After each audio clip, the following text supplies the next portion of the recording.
Profit loss या लाभ हानि। अब हम लाभ हानि का सवाल देखेंगे। लाभ हानि जानने से पहले हमें क्रय मूल्य और विक्रय मूल्य जानना जरूरी है। क्रय मूल्य या कास्ट प्राइस, उसको हम शॉर्ट में सीपी लिखते हैं, क्या होता है? किसी वस्तु का खरीद मूल्य क्रय मूल्य कहलाता है। मतलब जो भी वस्तु हम जितने रुपए में खरीदते हैं, कोई सामान हम जो खरीदते हैं, जितने में खरीदते हैं, वही उसका क्या होता है? क्रय मूल्य। जोर से बोलिए। क्रय मूल्य क्या होता है? जितने में हम सामान खरीदते हैं। बोलिएगा आप लोग। अब विक्रय मूल्य या सेलिंग प्राइस है ना। विक्रय मूल्य क्या होता है? बताइए जोर से। जितने में हम सामान को बेचते हैं, जितने में हम सामान को खरीदते हैं, वह जो होता है उसका क्रय मूल्य होता है। और जितने में हम सामान को बेचते हैं वह उसका विक्रय मूल्य होता है। जोर से बोलिए। खाना नहीं खाए हैं का? जोर से बोलिएगा। अब देखिए लाभ। लाभ होने की स्थिति क्या होती है? जब कोई सामान सस्ती खरीदी जाए, महंगी बेची जाए। जब कोई सामान हम सस्ता खरीदे और महंगा बेच दे। जैसे एक कलम हमने खरीदा 5 रुपया का, बेच दिया 6 रुपया का, है ना। 5 रुपया का खरीदा, 6 रुपया का बेच दिया, तो क्रय मूल्य क्या हुआ उसका? बोलिए जैसे 5 रुपया। और विक्रय मूल्य क्या हुआ? 6। तो फायदा हुआ कि घाटा? कै रुपया का?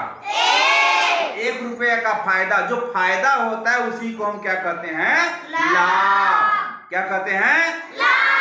तो भाई लाभ होने के लिए क्रय मूल्य कम रहेगा, विक्रय मूल्य ज्यादा। अब ये सोचो, हम 5 रुपया का खरीदे, 4 रुपया का बेच दें, तब क्या होगा? घाटा। घाटा का मतलब हानि। हानि का मतलब नुकसान, है ना, या लॉस। तो जब अगर क्रय मूल्य ज्यादा हो, विक्रय मूल्य कम हो, तब क्या होगा?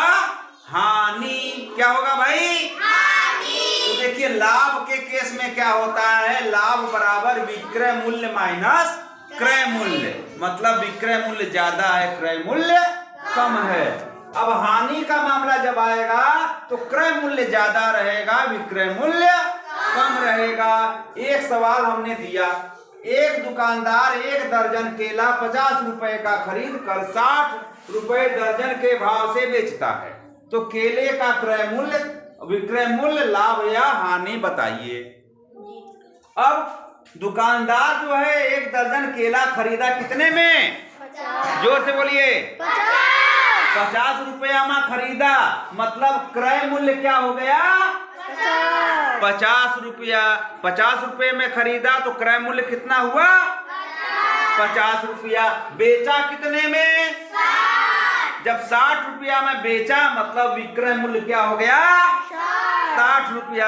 अब यहाँ पे देखिए आप लोग कि क्रय मूल्य जो है, यहाँ पे क्रय मूल्य क्या है? क्रय मूल्य कम है। क्रय मूल्य क्या है? कम है। और विक्रय मूल्य ज्यादा। विक्रय मूल्य क्या है? ज्यादा है। ऐसे मामले में क्या होगा भाई? क्या होगा? जब क्रय मूल्य कम हो, विक्रय मूल्य ज्यादा हो, तो क्या होगा? लाभ होगा।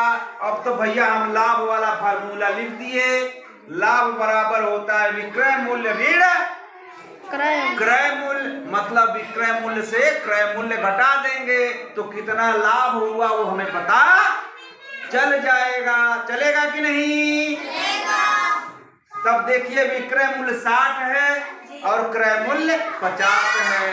60 में 50 घटा दिया और हमारा उत्तर आया कि 10 रुपया हानि हुआ कि लाभ। बहुत बढ़िया, तब ताली बजा दीजिए।